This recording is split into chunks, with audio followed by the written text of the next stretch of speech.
Thank you for clicking on the video. Welcome back to the channel. This is another review for Love and Marriage Huntsville, Season 6, Episode 15, Give Black to the Community. This is the mid-series, the mid-season finale. So they won't be returning until September. And I'm kind of like, bless the Lord, oh my soul. And all that is within me, bless his holy name. Listen, because I was done. I was done anyway. I was done NT waits. I'm over it. I feel like what they're gonna give us in the latter part is what we should have led with. Because all this it's just stale. Just stale. Anyway. Stormy's still chewing Marceau out, as she should. Stormy's reaction to Marceau's disrespect, all of it warranted, in my opinion. Probably the same way I would have reacted. It takes, actually it don't. I was gonna say it take a lot for me to kind of. No, it don't. I kind of nip that type of annoyance, that type of thing in the bud, like right away. I'm not gonna let it, fester. I'm not gonna, swallow it. We gonna address it right here, right now. Don't play with me like that. Don't play with me like that. You gonna come over here asking me about $100? You hard up? Like, why are you coming over here asking me about $100 that you didn't get from nobody else? Marceau, of course, needed to create a moment, I'm sure. This is the, finale. We got to end with a bang. There has to always be some type of conflict at the big event. Last time it was over there at the at Madani's the grand reopening. And they showed out over there, Wanda, Melody included. So it has to, we have to give something. So I guess that's what Marceau was trying to do. But maybe he didn't feel like she was going to come out barking like that. But you couldn't have expected her to do anything less. He's being condescending and, just trying to push her buttons even further. She ain't having it. And, she throw out there, you don't want to see Courtney. Don't play with me. You don't want to see Courtney. You don't want to see Courtney. Wives just be dragging their husbands into all type of conflict. Husband at home like, I'm not even the confrontational type. And here you go. Want me to be your Prince Charming because you out there getting mouthy. Anyway, Mel and her brother, they're headed to the expo. She's going to go there first. She's headed out. She says she got a scene. No, she didn't even say scene. She said she got a performance. So I don't know what that means. But what would she be performing? I think it's so uncool. She performing that one. I know good and damn well Eric Bellinger ain't have her come out there to open up for him and she's singing it. I know better. Melody, what are you doing? Where you going, girl? Because to the stage, I'm having a hard time. I'm having a hard time with that one. Because, I thought that was just, for yin yang yang around the house. And I thought that you were doing it, to release, some steam and, get a little bit off your chest. Therapy, if you will. Don't play on them people's stage with their mics. With their equipment, with their production. I think it's so uncool. Let me get off of Mel. Anyway, she ain't worried about seeing Martell. She done been around him before. And she knows how to ignore him. So, nothing new here. Like I said, the Black Expo is in full effect. The people are there. Tisha's walking around, greeting, her different vendors. Martell gets there. He actually, the first vendor he sees is a guy who owns, I guess, a mentorship program, mentorship to entrepreneurship type of program. He wants his brother, you know, to connect with him when he gets here. So he gets his information. He'll be sure to bring Montez over to the booth once he arrives.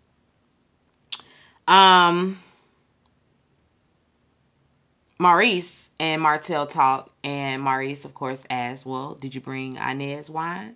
Martell says, no, you know, I want to give somebody else a chance. You know, I've done a few different, you know, wine tastings of that, you know, things of that nature.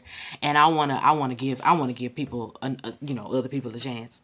Maurice looking at him like, other people? This is your chance. Sir, you should be bringing that wine on the screen every chance you film. Hence, Marceau and Tisha always wanted to film over there at Black. So we can see Black across the screen every time they over there. Every meeting, every sit down in Black. Promotion. Promote what you're doing. Like, unless you're not doing it. Did he get the suits round there? Like, what was Martell there for? To hold the mic for Q&A? I guess he was just there, you know, cause he a part of the comeback group, cause he on this show. Honestly, that's why he there. Mel and her brother, when they get there, you know, she's impressed with the venue. You know, she says good job to them. Y'all did a great job. It looked kind of crowded in there. It looked overcrowded, honestly. And Stormy said that. Later, she says that it was, you know, it was overbooked with vendors, you know, so it probably didn't make for, you know, a very functional type of space. But she had a lot of people there, you know, a lot of vendors, but was the community there is the question.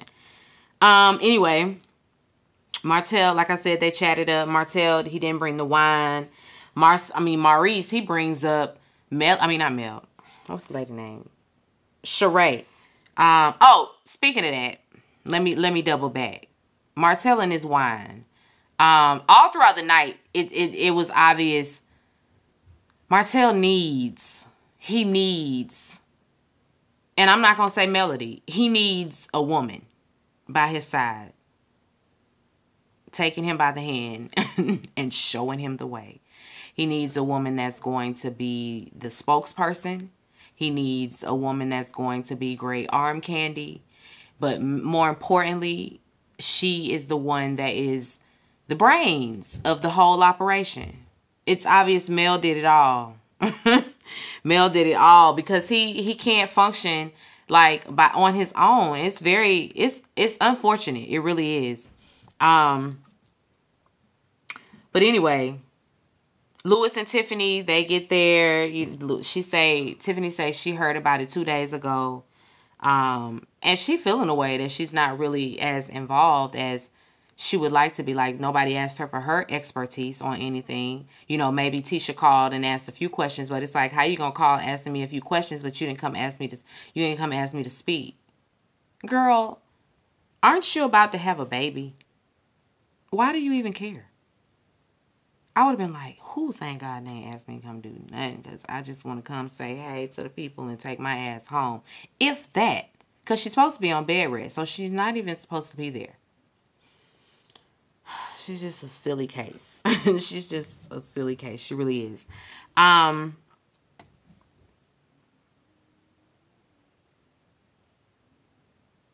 Mel and Martell, they're, you know, walking around. Martell runs into this lady that has she does holistic birth control, and she immediately stopped Martell. Hey, excuse me, I just wanted to introduce myself to you, let you know I got some products that could be good for you. He like, well, damn, I wish I had known you 5 years ago. I bet. Maurice and Kimmy shows up later, and Kimmy coming from radiation. Kimmy should have went straight to the house. I mean, she looked good, but girl, come on. Sometimes you got to tell the people no. You know, I know it's a filming opportunity, and nobody wants to miss out on their bag. I get that, but your health is way more important. It's way more important. Yeah, although she's on the end, you know, she's on the men, you know, so still, why was you there, Kimmy? Why was you there? But anyway, she, like I said, she'll be there later. Martell runs into Marcus, and it's a very tense standoff. You know, it's very much, oh, what's up? Oh, okay. Okay. How you doing? Oh, okay. Good, good, good, good. Uh-huh. Uh-huh. Like, I got my good eye on you, and I got my good eye on you. I see you, we see each other. What's up? That's the energy that they both have for one another. It's clear that they don't like each other. You know, he's asking about how he and how you doing, you and my sister, how y'all getting along. Martell, you know, well, you know, it's a work in progress. You know, as long as we got everybody's support, as long as we got your support. Whose support? Your support. As long as we got your support, you know, with Melody and the children and, you know, all that. Yeah, all that. Well, all right. It was nice talking to you. I'm going to go, you know. Yeah, you do that.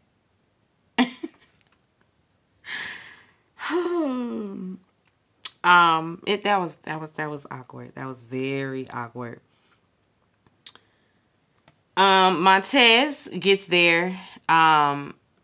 He found his good suit, got his nice clothes on.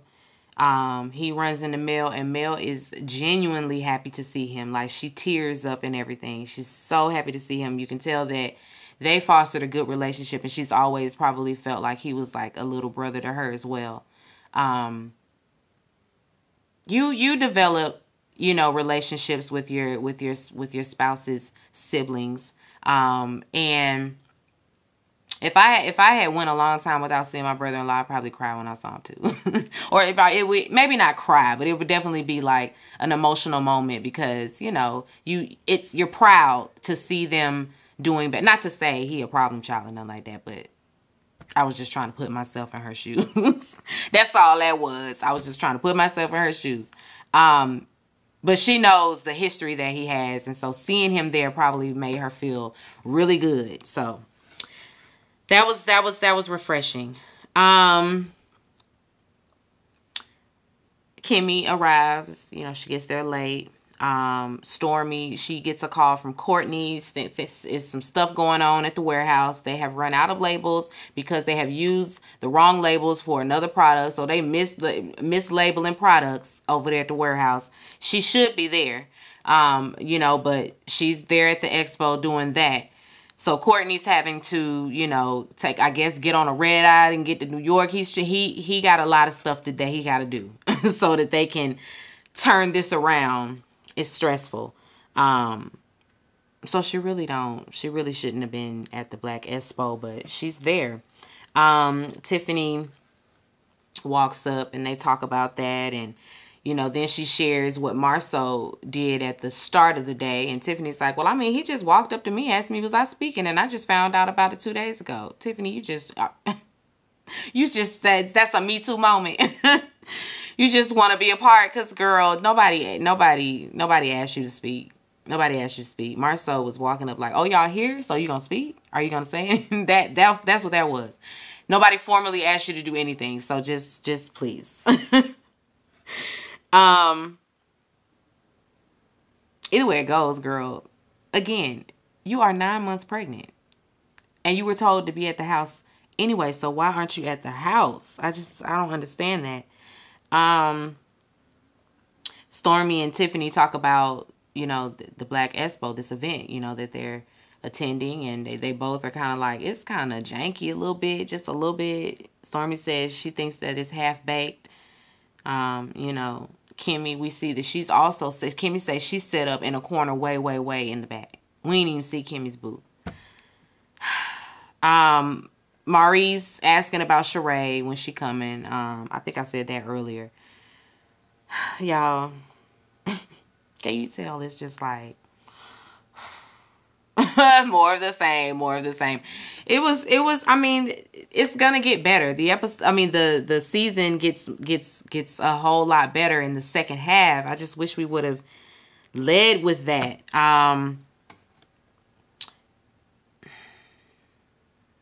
Sheree is in LA visiting a friend. Martell and the guys have a good little, you know, laugh about that. Like, oh, she in LA. Oh, what's she doing in LA? Like that's your girlfriend or something.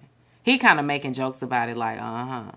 And then in his confessional, you know, I mean, we cool. We talk every now and then. You know, that's my friend girl.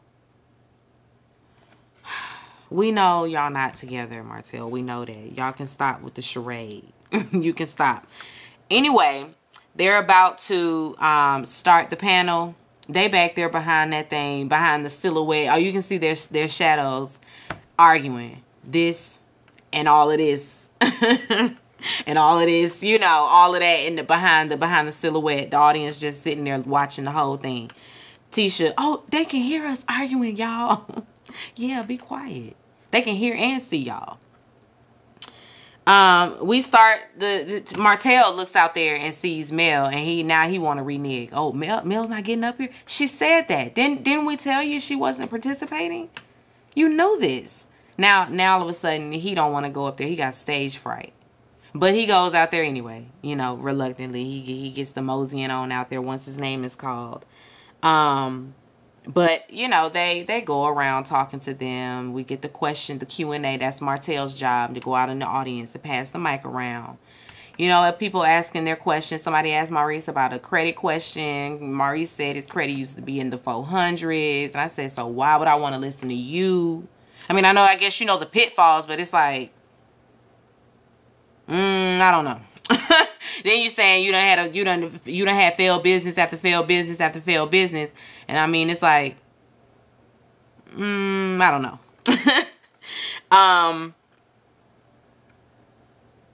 Marceau gets a question, and I forgot what his question was about, but it's something Tiffany said she's an expert in, and had they asked her, then she would have, you know, been able to give a great answer.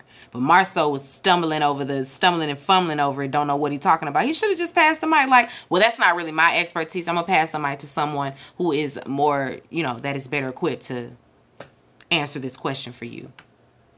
It's nothing wrong with doing that. It's nothing wrong with saying I don't know. There's nothing wrong with saying that's not my wheelhouse. Ask me some questions about construction. I got you. You know. But he wants to overstand his hand like he just know everything. Because Marceau thinks he's the smartest person in the room.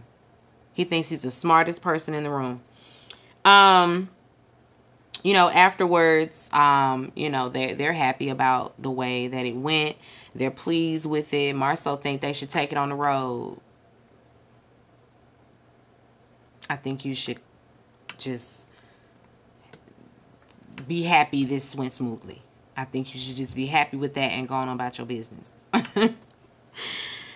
Stormy and Courtney, he's back from his little excursion.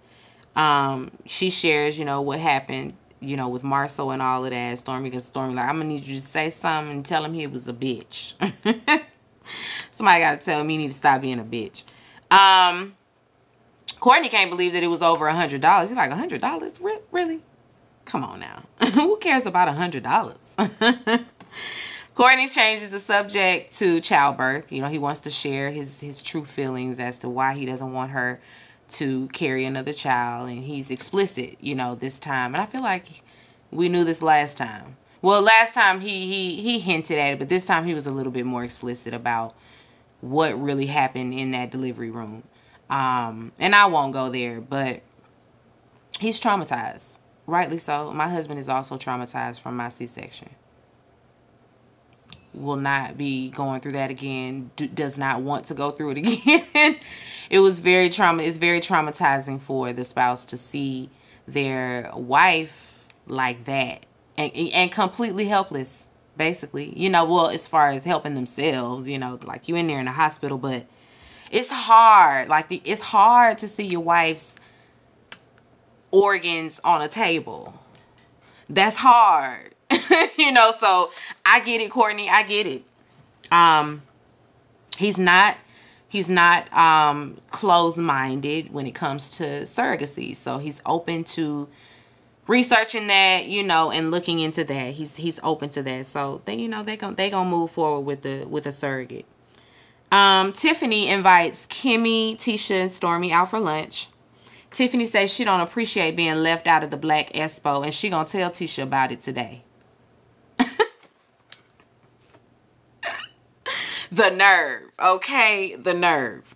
And she don't waste no time. She wastes no time, you know, getting to the point. Kimmy interjects, and I didn't really appreciate this. I ain't like Kimmy. Sometimes you got to just stay out of it when nobody's speaking to you. She is directly talking to Tisha, and so the fact that you're piping up in general is just like, that would have annoyed me. Girl, I'm not talking to you. I didn't ask you. Why are you talking to me? Right here, right now. Me, her. I'm here. I'm here right now. I'm not even on you. I'm here.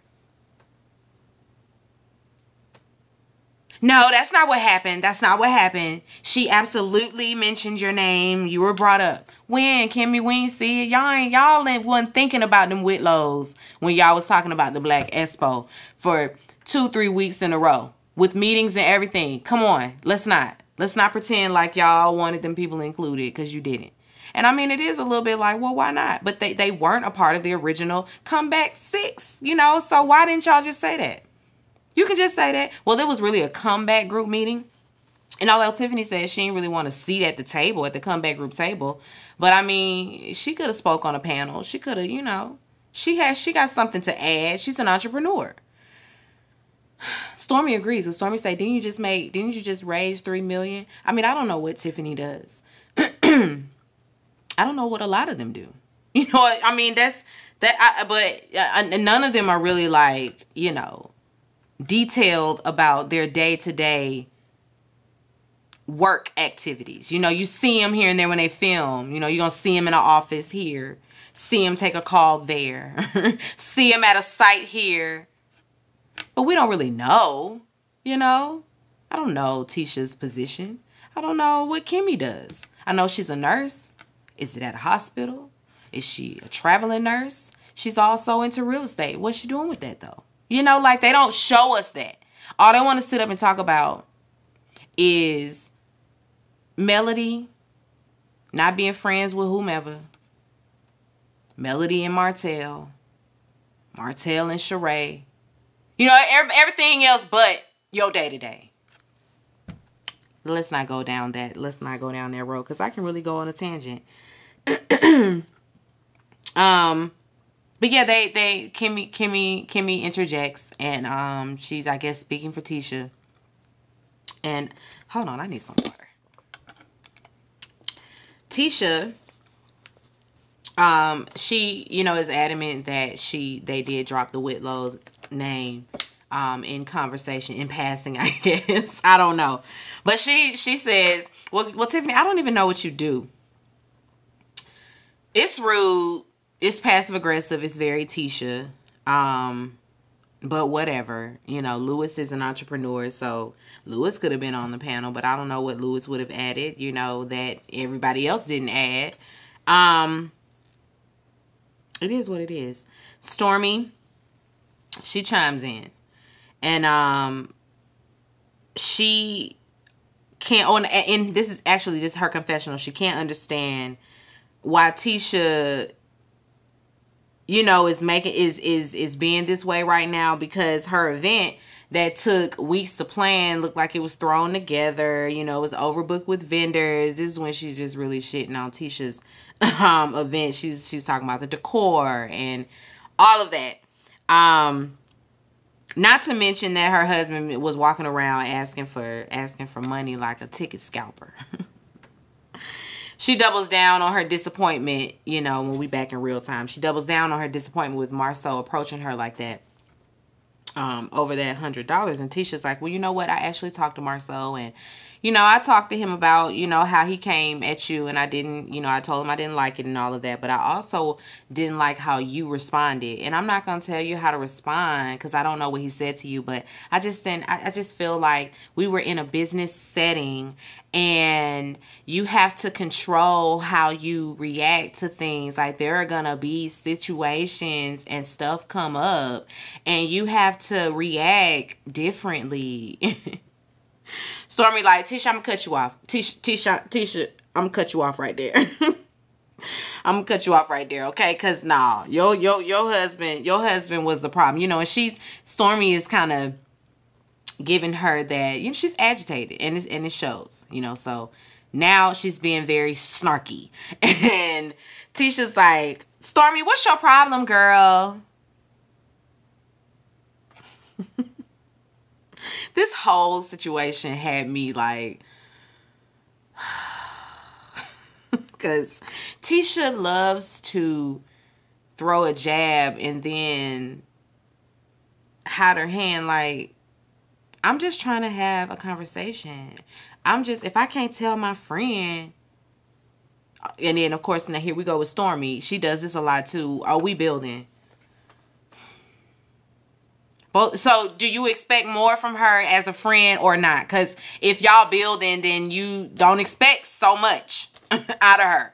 You know, don't expect her to, you know, do you like a friend would if y'all just building on a friendship. Like, come on. Both of them just, it was dumb. It's so trivial. It really is. It's all dumb. Now I understand Stormy's upset. It's like, girl, your husband came at me sideways and he got what he got. So don't come sitting down with me talking about how you ain't, because basically that's what it is. You just don't like how I talk to your husband, which is what Stormy said. You don't like how I talk to your man. So just say that. Don't come to me talking about decorum and etiquette and how I should conduct myself in a business setting, because your husband shouldn't walk up to people the day of said event asking for fees and all of this. All of that, get your monies before. That's business 101 too. Like, let's not. That's Stormy's whole thing. Let's just not.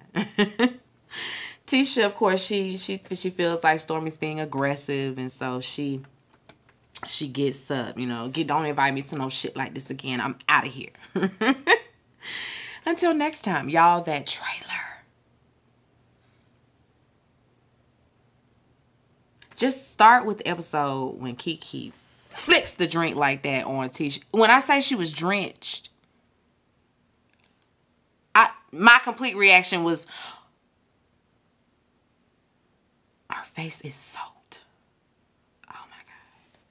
Why she didn't get up and fight? I know that was her cousin, but girl, the reaction would have been to flip a table or something. Tisha was really calm afterwards. I couldn't believe it. I was like, and they not scrapping? Kiki got the unhinged edit this season. I mean, it's obvious Kiki might still be using, and that's very unfortunate. It really is. But instead of exploiting it, you know, and kind of like poking at it, like, why aren't we bringing awareness? You know, why aren't we making it, you know, taking a higher road and having her on in a capacity where we are helping her heal and helping her through this journey to sobriety. Why are we not doing it like that? Why we gotta sully it up and make it all messy, like, and make her the resident crackhead, you know, that everybody laughs at and pokes fun at? Because that's the approach they're taking. It's not like oh, I love my cousin, I want to see her get help, I want to see, you know, if we can, you know, shop around some rehabs, you know, like, we have to get her off of this stuff. Like, we have to have serious, deep, meaningful, healing conversations with my cousin, not, you know, gossip and drama and bullshit. It's people really struggling with addiction that are watching. Y'all ain't help. Y'all ain't no help. Y'all ain't no help. Anyway, let me go. Be sure to rate, comment, and subscribe to the channel. It's Call Me Busby, and I'll chat with you later. Peace and light.